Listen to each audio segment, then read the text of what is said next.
kita dari Sorong itu sampai di pas di Kampung Malastau, kampung apa so? Sebelum Kampung Malastau di Sorong itu sudah turun gunung, di sini ada kayu yang rubuh.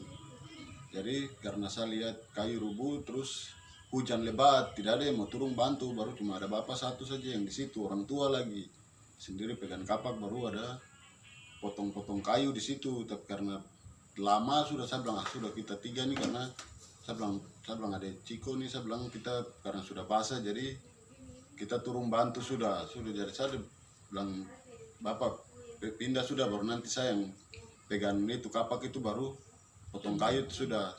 Ya sudah, sementara potong kayu saya kasih tahu adek Ciko ini, saya bilang adek kok ke atas sana, bilang panggil mobil don di mobil tuh lain datang bantu karena kayu ini besar, jadi bantu saya untuk ini tong kasih bersih, karena ini tong semua juga mau satu jalan ini saja, tidak ada jalan lain lagi, jadi tong semua kerja sama-sama sudah biar cepat tuh, biar tong bisa jalan juga. Tapi ada dipanggil semua mobil ini turun, ada supir, ada berapa orang itu don turun bantu lagi. Tapi yang mobil di belakang kita ini tuh dia tidak tahu ini anggota polisi, karena mereka pakai pakaian preman. Jadi saya bilang ada Ciko nih, ada di kesana cuma toki kaca begitu, biar kau kasih turun saja tuh, tanya bicara dengan kita bagaimana kah. Tidak, tapi pas ada Ciko tinggal toki don tidak buka itu pintu. Ya ada dia itu tendang bemper depan itu, tendang pelang saja. Don bilang kenapa anggota, don tidak tahu yang itu anggota polisi karena preman. Jadi sudah don turun itu, don lakukan pemukulan duluan kepada adik Ciko. Jadi saya ini ada kerja di bawah, saya pas lihat begini, wah ini don kenapa don pukul adik Ciko di atas. Sudah ke sana don pas pukul adik Ciko, sudah saya ke sana, saya pukul yang polisi, anggota polisi satu. Saya tidak tahu yang itu anggota polisi. Jadi pas pukul itu sudah bapak dorang ini sudah pele-pele, bapak dong bicara baik-baik dengan anggota don dua ini, sudah langsung pas kayu sudah bersih, sudah dong mereka duluan kita, mendahului kita duluan ke pos perbatasan sana, Sorong Selatan. Jadi sampai di pos sana dong kembali panggil mereka punya anggota lagi, lebih banyak lagi. Sudah dong kembali itu sampai di pas perbatasan yang di Sorong Selatan Sorong itu, Batu Payung itu. Pas sampai di situ sudah mereka dengan dua mobil itu turun melakukan pemukulan sama kita. Baru mereka keroyok lagi, banyak orang, ada yang bawa senjata datang. Bagaimana kita ini cuma berapa orang saja di mobil, bawa selang, bawa kabel besar-besar itu dong bawa, baru pukul kita sampai sudah minta ampun juga, dong tinggal pukul sampai dari situ kita kira sudah habis. Nanti sampai di pos mungkin ada tindakan lanjut, maksudnya untuk bicara baik-baik atau aman begitu. Tidak, sampai di pos tuh malahan lebih parah lagi. Itu tuh kita dipukul sampai hampir mati.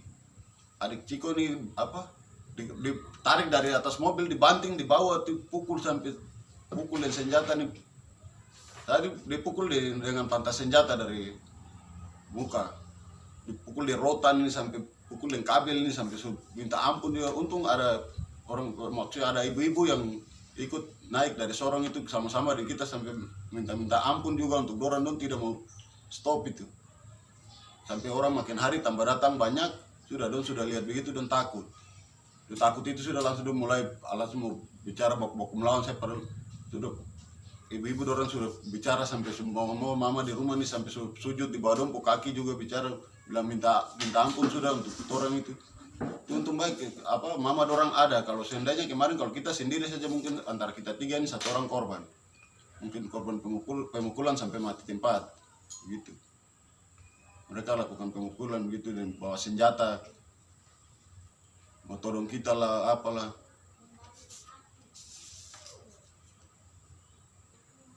Kalau yang dong pukul 3 kali itu dari pertama tuh di TKP sudah, itu dong pukul adik Ciko sudah, saya karena lihat begitu saya pukul dorang lagi. Sudah itu pertama di situ. Keduanya itu pas yang di pos perbatasan pasar Batu Payung itu sudah, itu mulai mereka lakukan pemukulan itu di situ sudah. Dan mereka jumlah banyak sudah dong pukul kita di situ. Pegang, ada yang bawa selang, ada yang bawa senjata, ada yang bawa kabel. Sudah dong pukul kita di situ sampai sudah rusak-rusak, kita sudah minta ampun. Terus titik yang kedua, yang ketiga ini itu pas kembali di pos perbatasan itu.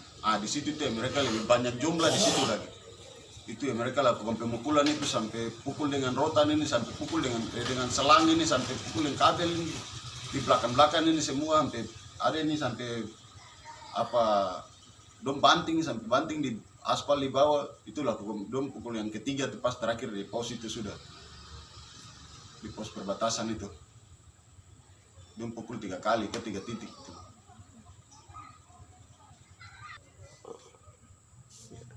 Iya, jadi sampai di pos covid itu sudah dom, itu yang anggota memang dom di situ dom banyak sekali sudah, sampai itu yang keluarkan tembakan itu baru todong orang tua di rumah sini, bapak di rumah sini todong dengan senjata lagi tembak ke atas, baru langsung taruh senjata di depan dada, baru bilang mau tembak bapak lagi di situ lagi.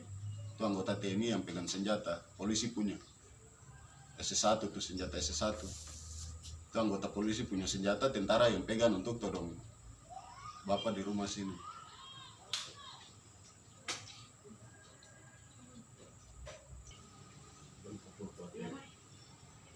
Kalau saya yang pertama tuh pukul di sini, yang itu pertama pukul dengan tangan dulu, pukul dari sini, bilang kok ini yang tadi pukul saya di sana tuh, jadi itu anggota polisi yang pukul saya pertama, pukul dari sini, terus yang kedua tuh yang pukul dengan pantas senjata, terus di belakang ini mereka pukul pakai itu kabel dengan itu selang itu, pukul sampai sudah minta ampun juga, besi ranjang yang besi itu, besi apa, besi ranjang kah itu, pukul pakai besi juga sempat itu, pukul di belakang sampai saya sudah bisa tahan pukulan lagi, sudah langsung tinggal pele saja, pele di kepala dengan ini saya, ini kepala belakang mereka pukul dengan itu, pukul yang pokok senjata itu, ini samping ini ada picen,